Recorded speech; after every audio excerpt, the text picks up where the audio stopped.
नमो नमः सर्वेभ्यः। मैं S N sir A to Z Sanskrit साहित्य क्लासेज में आप सबका हार्दिक अभिनंदन है। प्रिय छात्र मित्रों, आज मैं बिहार बोर्ड की 10वीं कक्षा की गोधुली भाग 2 पुस्तक में जो रसखान द्वारा रचित प्रेमायणी श्री राधिका और करील के कुंजन ऊपर वारों दो जो शीर्षक है पदभाग से, उसका मैं प्रश्नोत्तर व्याख्या के साथ कर रहा हूँ।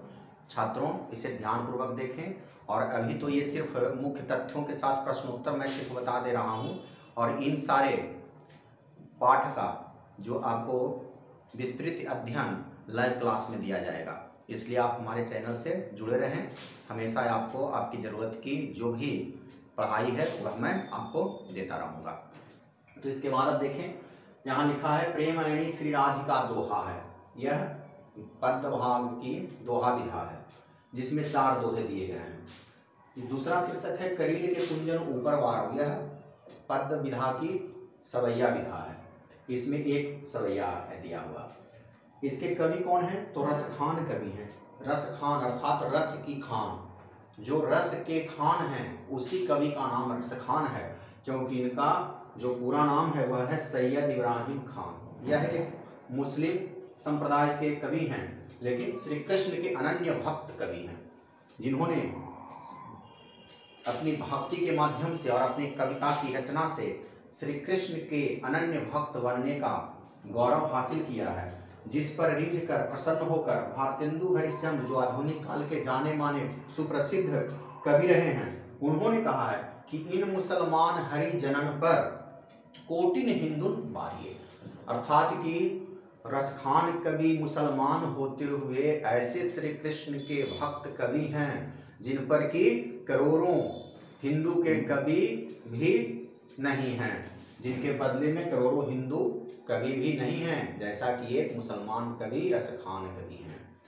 फिर रसखान जी ने अपने भी कहा है कि त्यों रसखानी वही रसखानी जो है रसखानी सो है रसखानी। कहते हैं कि रसखान वही है जो रस की खान है। रसखान का मतलब वही है कि जो रस की खान है, अर्थात रसखान जो इनका नाम है वह हर प्रकार से सार्थक साबित हो रहा है। अब हम इनके जो है कि जीवनी के बारे में कुछ जान लें। तो इनका जन्म डॉक्टर विजेंद्र स्नातक के अनुसार 1533 ईस्वी के पास दिल्ली के पठान वंश में हुआ है। इनकी मृत्यु 1618 ईस्वी में हुई है। इनके जो दीक्षा गुरु रहे हैं वह गोस्वामी विट्ठल नाथ जी रहे हैं। इनकी रचनाएं हैं सुजान रसखान, प्रेम वाटिका, दान लीला और अष्टयाम। यह जो 4 प्रमाणिक रचनाएं हैं। इनकी भाषा रही है ब्रजभाषा। इनका जो काल है यह भक्ति काल है, और इनके आराध्य देव श्री कृष्ण हैं। इनका रस श्रृंगार रस रहा है। राधिका रानी का श्रृंगार रस के माध्यम से भी कविता किए हैं, और साथ साथ में अपने भक्ति से भी सराबोर करके ये यहाँ पे दोहा किए हैं। तो इस प्रकार हम इनके बारे में हम कह सकते हैं कि रसखान कवि हर प्रकार से एक समृद्ध और कवि और भक्त से पहले एक अच्छे हृदय वाले व्यक्ति हैं, जिन्होंने कि इस प्रकार से भगवान श्री कृष्ण की अनन्य भक्ति के साथ, वंदना के साथ ऐसे जो है कि रचनाएं प्रस्तुत की हैं। तो अब हम इसके वस्तुनिष्ठ प्रश्न की ओर चलते हैं। अब देखिए, रसखान से पाठ से आधारित जो भी वस्तुनिष्ठ प्रश्न हैं, इस प्रकार से मैंने यहाँ पे आपका संकलन कर दिया है। रसखान के दीक्षा गुरु कौन है? तो स्वामी विट्ठलनाथ जी। नंद किसे कहा गया है? तो श्री कृष्ण को। रसखान किस वंश के थे? तो पठान वंश के। रसखान ने प्रेम वरण किसे कहा है? तो श्री कृष्ण को। इनका जन्म कहाँ हुआ था? तो दिल्ली में। लपटी का अर्थ क्या है? तो छोटी लाठी। इनके काल में दिल्ली का शासक कौन था? तो जहांगीर।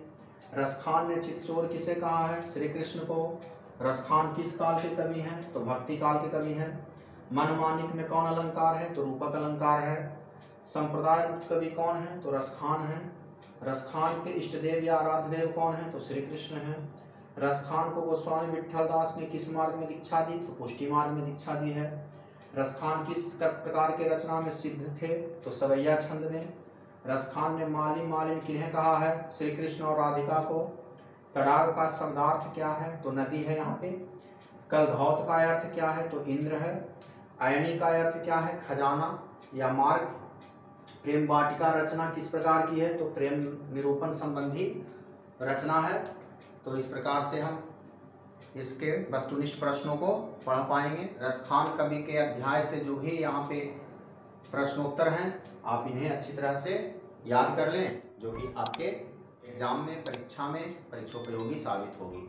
धन्यवाद।